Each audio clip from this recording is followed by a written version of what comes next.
5 bodies, 5 trees, 5 southern towns, and 14 months. Juliana Umba Nzita, 16, in Charlotte. Demartravion Trey Reed, 21, in Cleveland, Mississippi. And Tasia Fortune, 29, a mother of 4, in Jackson. An unidentified 32-year-old man in downtown Raleigh. Demetrius Fleming, 38, a father of 9, Roanoke Rapids. All Black, all found hanging, all in states where between 1877 and 1950, the Equal Justice Initiative has documented more than 4,000 racial terror lynchings. And here's the part that should bother you before we even get to the evidence. In 2 of these 5 cases, investigators still have not told the public how the person died. Not, we're still deciding between suicide and homicide. Nothing. Weeks later. We are not going to tell you 5 people were murdered. We don't have that evidence, and we're not going to manufacture it for views. But we are also not going to sit here and pretend suicide automatically means case closed. Don't ask questions. Because in at least 2 of these cases, the agencies that reached that conclusion did not do the basic work you'd expect before reaching it. No autopsy. No interview with the person who found the body. A digital record that never surfaced. A legal team that went silent on a grieving family for months. So tonight is not there a conspiracy. Tonight is show me the work. Because when police do show the work, we're going to tell you that too, plainly, even though it's the less dramatic answer.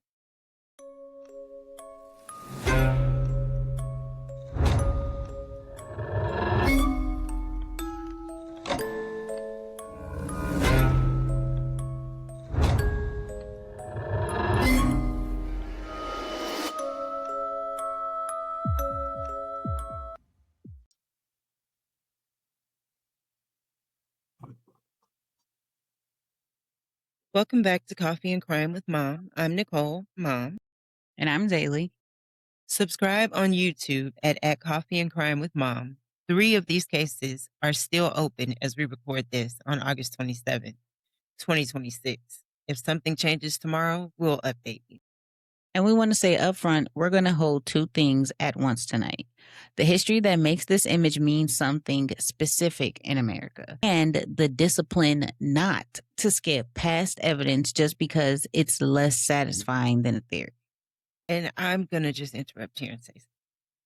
I want to be clear on this episode that not only do we recognize the emotion behind these cases and the questions behind them, we hold the same emotions and questions.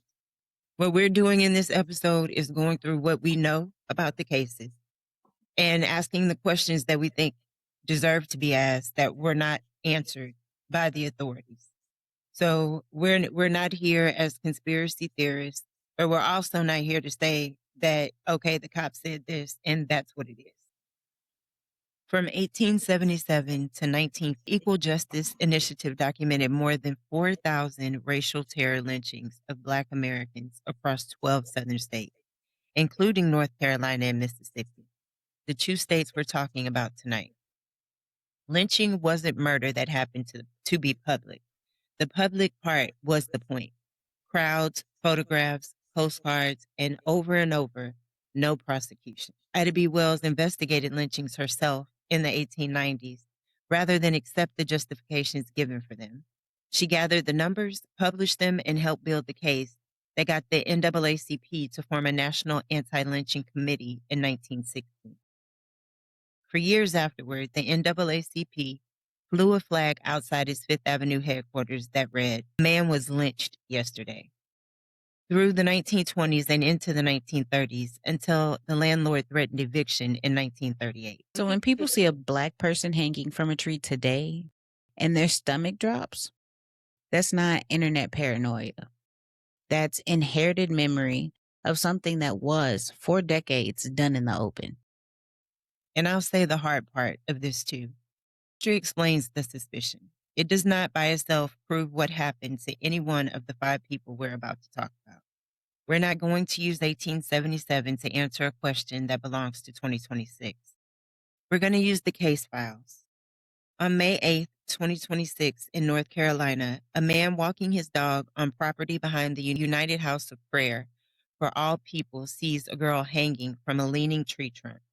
Her feet, in slip-on sandals, are touching the ground. A ratchet strap, the kind used to secure cargo, is around her neck. Right near her, a small blue toddler's chair. Her name is Juliana Umba Nzita. And that chair isn't just a strange detail lying around. The family told police it was theirs, taken from their own home. So whatever happened, an object from inside her house ended up at a churchyard she had no connection to. Here's what I need people to sit with. Feet touching the ground doesn't rule out suicide. Partial suspension happens. A strange object that is seen doesn't prove murder. I'm not going to pretend either of those facts alone means she was killed. Here's what I can't get past instead. The Mecklenburg County medical examiner ruled this a suicide within 3 days and never performed an autopsy at all. Not an incomplete one, none, just the physical exam. CMPD closed the case 4 days after that ruling. Her phone was never found, and the man who discovered her, who filmed the scene himself and left his phone number with the church, was never contacted by a detective before the case was closed. That's not the police think it's suicide, and I disagree. That's the police reached a permanent conclusion about a 16-year-old's death without doing several of the things a permanent conclusion usually requires. Reporting also said she'd struggled with bullying and her mental health. That's real, and it matters as context. It is not a substitute for an investigation. People with real pain can still be killed. People who seem fine can still die by suicide. You investigate either way.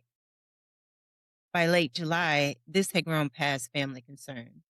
The 45-member Charlotte Mecklenburg Community Relations Committee formally questioned CMPD's handling, even after the department called the case closed. I think we're still processing. I think one of the things that we really want to know is was the investigation done very thoroughly by CMPD. And we also want to make sure that CMPD is also being mindful and sensitive to the tragedy that happened and also how the family is grieving through this process. So we are still processing. We are still putting our notes together to further understand if there's more that we need to come to CMPD for. The family has now paid for an independent autopsy and DNA testing themselves, with civil rights attorney Jill Collin Jefferson. Results are still pending. That is extremely ridiculous, and I'm so tired of having to hear about families having to go and get their own autopsies and stuff done because the police are not doing their job. They can't be trusted. One or the other. That. Yeah. It's insane. That's what you're there for. We should be able to trust you. That's what you're paid for. Yeah. So the official finding was suicide. Evidence proving otherwise, we don't really have any. Evidence that the investigation itself was inadequate to support that finding with confidence is substantial. September 15th, 2025, at Delta State University in Cleveland, Mississippi, Trey Reed, 21, a freshman, is found hanging near the campus's pickleball courts. Within hours, social media is calling it a lynching, claiming broken bones, claiming an assault. The Bolivar County coroner's initial exam found no lacerations, no contusions, no broken bones, nothing consistent with an assault. The state medical examiner's autopsy then ruled it hanging, suicide. And normally that's where a story like this ends. It didn't here because his family didn't accept it and they had the resources to push back. The day after he was found, family attorney Vanessa Jones stood at a press conference at the family's church in Grenada next to Trey's grandfather and said this. What happened on September the 15th of 2025? We are seeking answers. The family of Trey Reed has not even received a phone call from the president of Delta State University. So sad. Civil rights attorney Ben Crump got involved next. Colin Kaepernick's Know Your Rights camp paid for an independent autopsy by Matthias Okoye. On an early Zoom call, Okoye reportedly told the family he found an injury to Reed's neck he couldn't yet explain, and according to the family, his mother has since said preliminary observations also included trauma to the head and bruising on the buttocks. I want to be very clear. That is a family-relayed preliminary account, not a final medical finding, and we're not treating it as one. But what's with the bruising on the buttocks?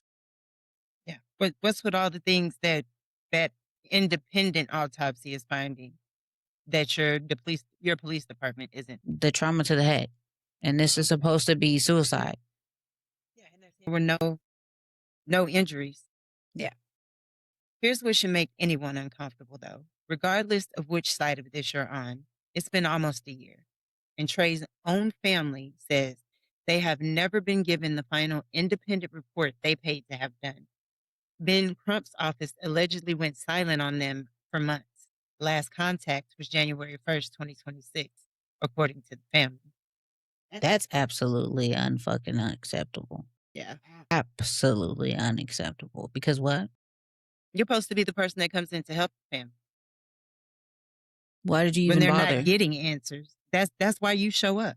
Why did you even bother? And here's the evidence I refuse to leave out because it complicates the story. Trey's family has confirmed his girlfriend received messages from him the night before he died, containing suicidal statements, including a specific threat to die by hanging. If we're demanding transparency from institutions, we don't get to bury evidence that doesn't fit a more dramatic narrative. It's real. It's part of the record. It supports the official ruling. So both things are true at once. The evidence we actually have leans towards suicide, and the people who paid for a second opinion still don't have it in their hands a year later. Those aren't contradictory. That's just an unfinished investigation sitting on top of a completed one. But let me say this here. That's not a completed investigation. That's why that doesn't prove that he committed suicide.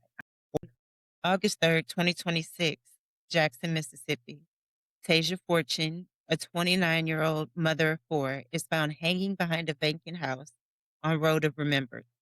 As of tonight, more than 3 weeks later, there's still no official cause or manner of death. And we have done a whole episode on Tasia Fortune. So if you have not heard it, you can go check that one out and we go more in depth into that. But it's crazy that it's been 3 weeks, an autopsy has been done, but nobody has told her family or the public what it found. And that looks suspicious. So that's why it's so hard for everybody to just accept, okay, suicide, because the things around these cases, like the Ben Crump situation and all of what are you hiding? Why not give that up? Right. Why not do the autopsy? Why just dismiss it?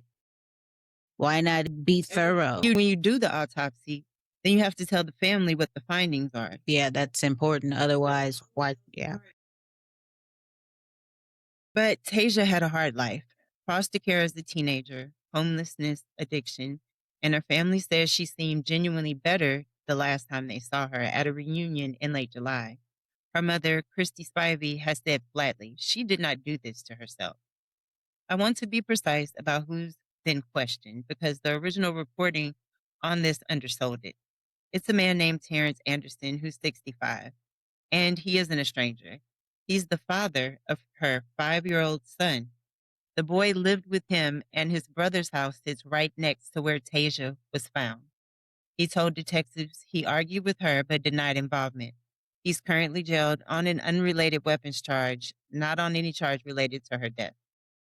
And I'm just going to point something out, though it does not necessarily tie him to anything or whatever, the age difference is insane. And how 5-year-old son? Yeah. Her father, Antonio Fortune, sat down with ABC News alongside Christy and Tasia's sister and put it simply, she always loved her kids. You know, she was a good mom. She had her ups and downs, but she loved her kids and she loved her family, and she knew her family loved her. He said the family will keep pressing investigators until they get justice, as they should. As they should. Should not have to, but as they should. Yes. So that's a real name connection to her, not some guy on the internet decided was suspicious. That's an actual investigative thread.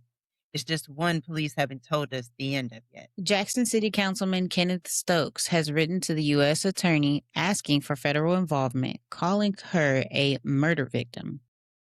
We're not going to adopt his conclusion as fact. Nobody's proven that yet. But a sitting city councilman escalating to federal authorities is not nothing. And in fairness to the full picture, Tasia's own mother has said she does not think race was a factor here. She called it more of a personal matter. We're including that because leaving it out would be exactly the kind of selective evidence we criticize other people for. And it is important for her mom to say she doesn't think that it was a racial thing. She thinks it was more of a personal thing, which would make sense if the man is connected. No suspect, no official ruling, 23 days and counting. That gap, not any one detail is the story right now. August 15th, 2026, a 32-year-old Black man is found hanging from a tree in a parking lot at 318 South McDowell Street, downtown Raleigh. He dies at the scene. His name still hasn't been made public. Within 2 days, Police Chief Rico Boyce stood in front of cameras and showed the timeline, minute by minute. 1:32 p.m., traffic cameras show him walking alone. 1:59 p.m., he's carrying an electrical cord, walking toward the tree by himself. 2:06 to 2:07 p.m., the incident itself is captured on camera. No one else is in frame at any point. 3:07 p.m., he's pronounced dead. Investigators have found no evidence indicating that another person caused or contributed to the young man's death, and no evidence of a criminal act has been identified. Let me say this. I don't know who's seen that video of him talking. I have never seen a person in an official capacity stand in front of a room of cameras and look so uncomfortable with every word he said. And the fact that we keep hearing about this camera footage, but we haven't seen it. You haven't even identified this man. And like people in the comments of our post kept saying, where are all the flock cameras? You got these flock cameras everywhere. We can't get a picture of this. We can't get a picture. You know, we only have one camera. It's frame by frame, right? But we don't have any. Okay. We don't have it. Right. His mother also told police he'd struggled with mental health before and specifically asked officers to share that publicly, which is its own kind of brave. And I do agree with that. Here's my honest reaction, and it's the whole reason we're doing this episode the way we are. The North Carolina Office of Medical Examiner still has to issue the final ruling.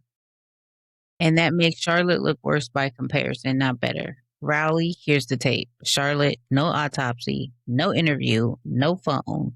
Those are not the same category of investigation, and pretending they are in either direction would be dishonest. 6 days after Raleigh, August 21st, 2026, Roanoke Rapids, North Carolina, Demetrius Fleming, who is the 38-year-old father of 9, is found dead at a home on Roanoke Avenue in what was initially called an apparent hanging. Police Chief Lawrence Wiggins refused to call it before the evidence did. Police Chief Lawrence Wiggins refused to call it before the evidence did. Is there any indication that leads you all to believe that anyone else was involved? We're treating this as an equivocal death investigation, meaning that we're not working from any strict assumption. We have to, everything is on the table, and we're pursuing any and all leads. And that's what each and every one of these investigators should have done at the top of this. And I think they would see less resistance than they do if they were not speaking how they were. If you go through these cases and back to Nolan Wells, when you start and you just say, there's nothing wrong here, everybody look away, nothing to see here, everybody's looking. Everybody is looking. Everybody's looking. He also acknowledged the elephant in the room. He referenced the Raleigh case from the week before by name and said, quote, "We are aware of the implications surrounding the death of a Black man by hanging. We're not working from any strict assumption. Thank you. Thank you so much. We really do love that you're being honest and open with us and looking at everything." That's right. That's all we can ask. There's a detail here that the internet is going to run with, so let's get ahead of it. The 911 call reporting an attempted suicide came from someone who wasn't at the scene, someone described only as close to Demetrius. That is genuinely strange. It's also not evidence of a killing by itself. Wiggins has said there are details about Fleming's personal life he's deliberately not releasing yet because he doesn't want to sway public perception before the facts are in. I'm talking about. There you go, Wiggins. That's what I'm talking about. If we had a badge or a sticker, I'd send him one.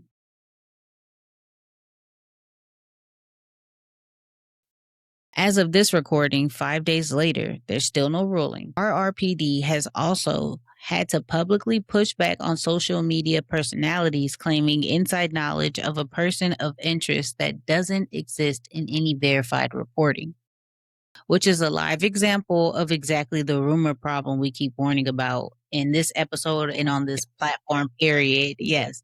That's why we do our very best not to just run with the rumors. Even if it's something that we feel like, okay, yeah, this can make sense, we're always going to provide something that pushes back the things that we believe in or feel might be leaning more towards. We work hard to give you the details. We tell you how we feel because that's who we are, and why you could go anywhere and listen to these stories. So right, we want to tell you how we feel about it, and we will, but we try to be honest about it. Yeah, and that's how we're asking for from authorities. Yeah, Open, equivocal. That's the honest answer right now, and honestly, it's a more credible answer than a confident one would be 5 days in. 5 days in. Put them back together. Nzita officially suicide, 0 autopsy, key witness never interviewed, phone never found, independent DNA testing pending. Reed officially suicide, no assault injuries found, suicidal messages confirmed by his own family, and a year-old independent report his family still doesn't have. Fortune, no ruling at all. 3 weeks in, a named and complicated person of interest, a councilman requesting federal help. Raleigh, police detailed the actual footage timeline. The strongest record here, final ruling pending.